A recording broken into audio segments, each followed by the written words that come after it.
le ciel. Ce jour-là, nous nous laissons porter vers la partie la plus au sud de l'Espagne. Une petite pointe tournée vers le continent africain. Tarifa n'est qu'à 11 km à vol d'oiseau du Maroc. Et c'est le plus marocain de tous les villages andalous. Mais la comparaison s'arrête là, car pour le reste, c'est plutôt Saint-Tropez.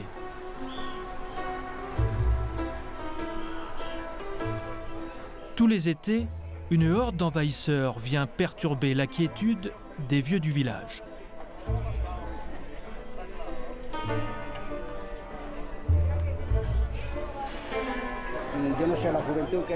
C'est complètement fou.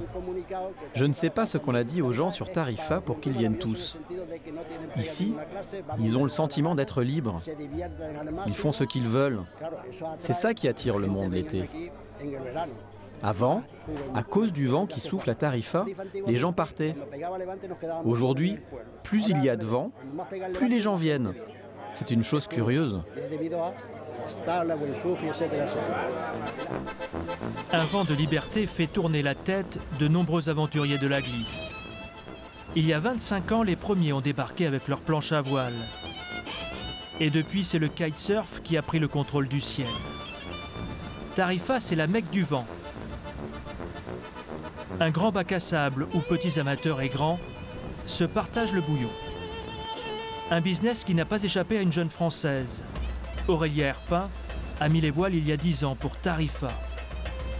Ancienne championne du monde de kitesurf, elle transmet aujourd'hui sa passion en donnant des cours dans toutes les langues. Au niveau des mains, faut pas que tu sois trop crispé ici. Hein, continue comme ça. Die wollen wissen, warum bist du nach Tarifa gekommen? C'est la ville du kite en Europe, c'est le meilleur endroit.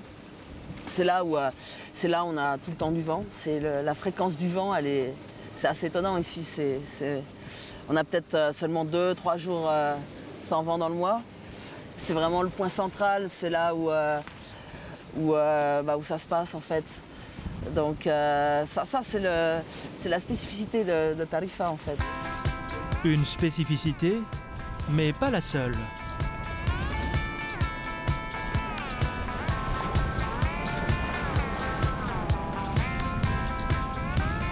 Car il y a Tarifa le jour et Tarifa la nuit.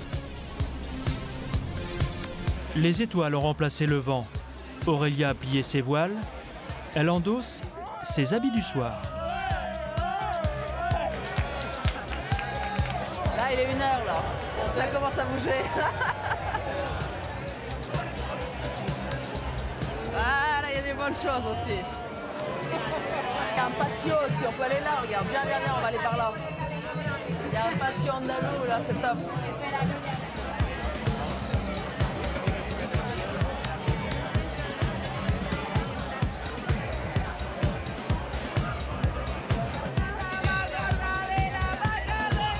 Ce genre de choses, on ne voit jamais en France, ça c'est clair. On ne peut pas imaginer des fêtes comme ça dans la rue, les gens pètent un câble et ils se lâchent et c'est tout un spectacle.